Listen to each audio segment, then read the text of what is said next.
Halo, selamat datang. Ini video pertama saya tentang video pengerjaan soal. Soal pertama ini dari buku Hibbeler, Strengths of Material, pada chapter 8 tentang combine loading. Kita ambil soal di problem 40. Nah, problem 41-nya kita bisa hapus dulu ya. Kita hapus. Nah, kita baca dulu soalnya. Pada suatu batang dengan diameter 40, jika dikenakan suatu gaya seperti yang ditunjukkan, terdapat 3 gaya pada sumbu XYZ dan 1 torsi. Tentukan stres yang terjadi pada titik A. Nah, lalu tunjukkan hasilnya pada poin ini. Jadi nanti bakal digambarin gimana sih tegangan-tegangan di titik A tersebut. Gitu. Oke, kita mulai. Nah, kita lihat dulu reaksi dari gaya-gaya yang ada dan momen yang ada terhadap penampang yang dipotong ini. Kita tinggal tulis ya. Ada sigma fx, sigma fy, sigma fz, sigma mx, sigma my, sigma mz. Nah, sama dengan. Kalau saya sukanya kayak gini dulu ya. Pada sumbu X, di sini terdapat gaya 1500 Newton. Pada sumbu Z terdapat 800 Newton. Pada sumbu Y terdapat 600 Newton. Oke. Pada sigma X, sigma momen X yang berpengaruh ada torsi ya. Ternyata torsinya langsung diketahui 100 Newton meter. Ini termasuk soal yang mudah ya teman-teman, jadi jangan dibawa pusing. Terus sigma mx. Nah, sigma mx ini ini udah sigma my. Sigma my ini yang berpengaruh hanya 800 Newton ini ya. 800 Newton dikali jaraknya. Jaraknya adalah 300. 800 dikali 300. Nah, sama dengan berapa nih? Kita buka kalkulator ya.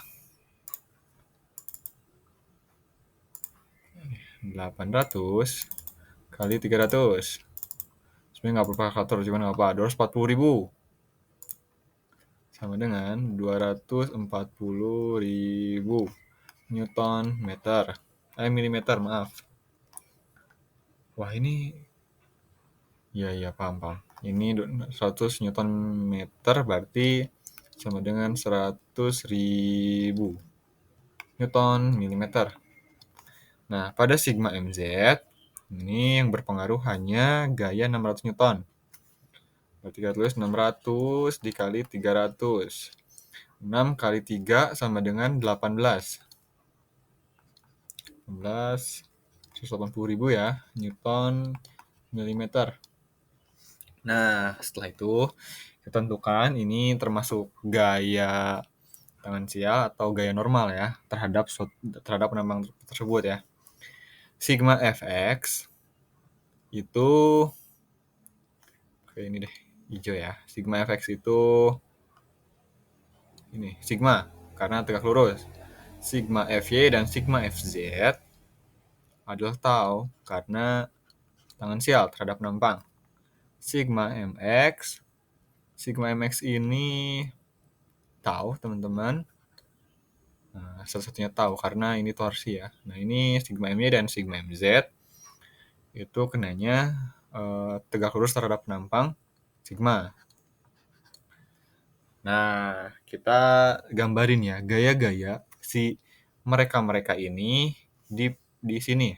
Oke, untuk gaya itu kita pakai merah ya, untuk F ya. 1500 Newton. Nah, berarti ke sini kan. Nah, dari ke sini. Terus sigma Fy 600 Newton ke atas. Nah, ke sini karena melawan 800 Newton. Kita melawan juga berarti ke sini ya. Nah, arahnya buat momennya kita pakai warna oranye aja. Sigma mx. Nah, sigma mx ini karena arahnya ke sini, awalnya ke sini, kita berarti melawannya ke sini. 1, 2. Nah, sigma my-nya kita lihat arahnya itu ke sini, karena ini ke sini berarti arah lawannya ke sini ya teman-teman, ke bawah. Nanti karena nanti bakal melawan si momennya. Aduh, maaf.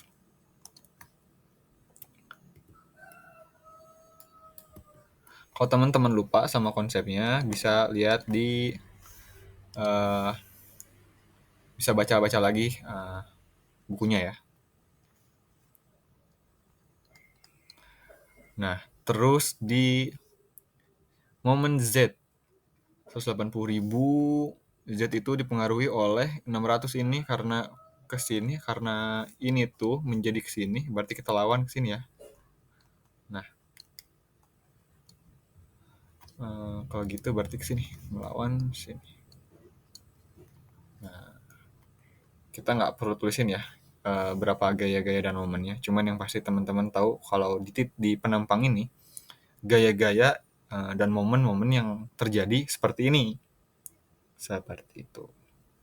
Kalau misalkan teman-teman nggak paham, coba pahami buku bab 8. Nah, selanjutnya kita bahas ke pembahasan selanjutnya, yaitu terhadap titik A. Nah, ini penting nih. Ini sigma fx pada titik A. Sigma fx pada titik A itu karena sigma itu pasti yang x itu sama, berarti bakal kepake ya. Ini kepake. Ini tuh kepake. Sigma fy pada titik A. Coba kita lihat sigma fy pada titik A. Oh, sigma fy pada titik A maksimum. Kalau teman-teman nggak ngerti apa yang saya maksud, buka lagi bab mengenai tegangan geser, tapi bukan yang shear stress, bukan yang rata-rata, tapi shear stress yang pada titik tertentu. Soalnya sigma fz. Sigma fz itu kenanya 0 nanti di titik A. Berarti kita coret ya, karena tidak berpengaruh. Lalu, ini tahu sigma mx pada titik A ini pasti kepake karena gaya-gaya setiap titik itu pasti sama. Sama halnya kayak sigma fx di sini. Seperti itu. Kalau nggak ngerti, buka lagi. Sigma my itu ke atas, oh gini, berarti ini maksimum. Sigma my, sigma my itu maksimum. Kenanya maksimum di A. Sedangkan sigma mz pada titik A itu 0. Berarti kita bisa coret. Nah, terus, nah ini ada 2 sigma dan ada 2 tau. Sebentar, berisik nih. Apakah mereka saling menjumlahkan atau saling mengurangi? Nah, kita lihat dulu ya. Sigma dengan sigma. Sigma fx ini keluar ke sini kan? Kita pakai warna biru ya. Sigma fx itu ke sini keluar, ya kan? Lalu ini sigma my. Sigma my itu arahnya seperti ini. Oh, jadi ini juga keluar ya. Ini juga keluar, berarti sigma ini, sigma yang rumusnya ini tuh adalah n per a. Karena searah, berarti saling menjumlahkan. Tambah M dikali Y per I. Untuk taunya, kita lihat. Taunya itu pertama yang ini, yang sigma FY. Sigma FY itu ke atas. Ke atas, nih, ke atas ini. Kalau torsinya ke sini, ke bawah. Nah, ternyata saling mengurangi. Artinya, berarti rumus yang ini tuh tegangan geser adalah V kali Q per I kali T dikurangi, berarti kan. Yang mana nih? Tahu tuh sigma mx tuh torsi, berarti rumusnya T kali C per J. Nah, kita sekarang langsung mengerjakannya. N per A, N-nya adalah 1500. Per A, A-nya tuh adalah Pi dikali R. Karena diameter 40, R sama dengan 20. 20 kuadrat ditambah momennya adalah ini yang sigma 240.000 dikali Y-nya adalah Y sama dengan R karena bentuknya lingkaran. Berarti 20 juga MY per I. Ctrl Z. Inersia dari penampang bulat adalah Pi per 4 dikali R pangkat 4. Nah, sama dengan berapa? Kita hitung. Kita hapus. Pakai mouse ya. Wah, izin buka lagi nih.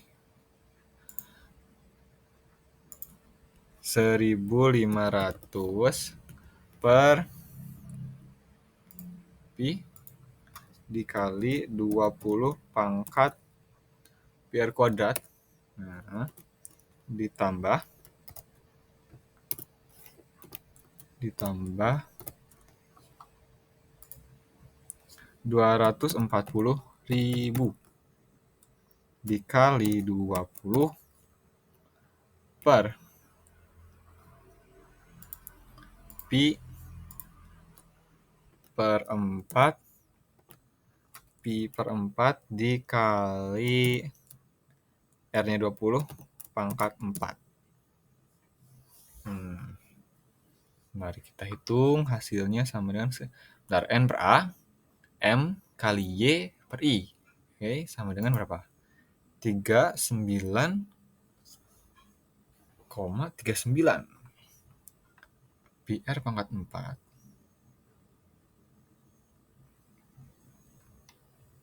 Oke.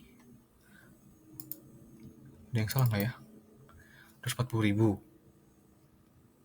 kali 20, 900 Pi R kuadrat. A-nya Pi R kuadrat. Pi per 4. R pangkat 4.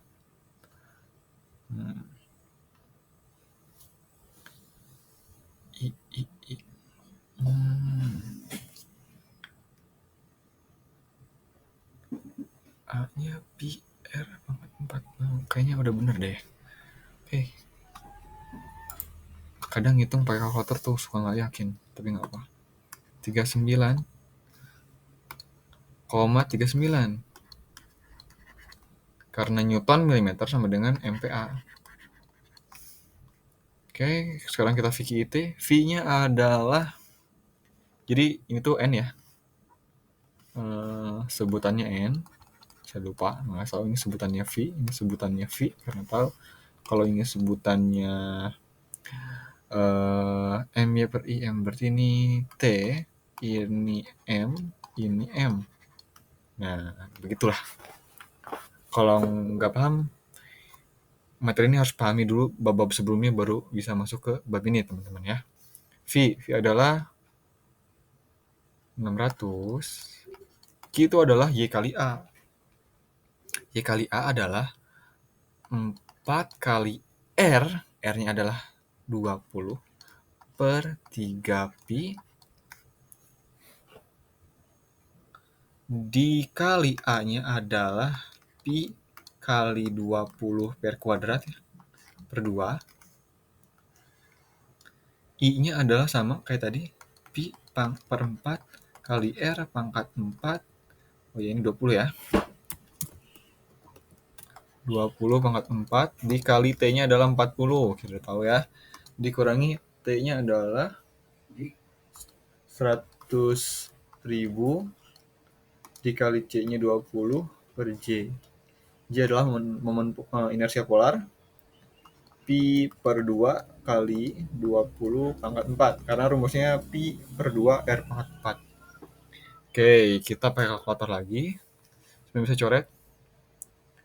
Oke, langsung aja lah. Kita kalau nggak itu pusing. Hapus.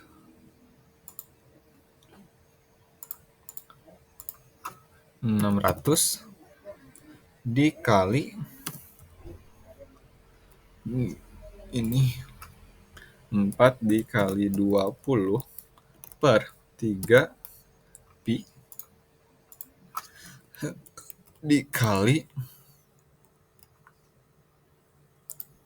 Pi dikali 20 pangkat 2 per 2 dibagi I I-nya adalah Pi per 4 kali 20 pangkat 4 dikali 40 untuk T-nya dikurangi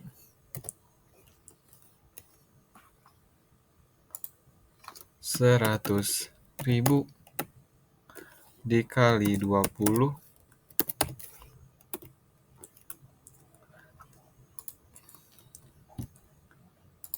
Pi, maaf salah, Pi per 2 dikali 20 pangkat 4. Wah, hasilnya adalah 7,32.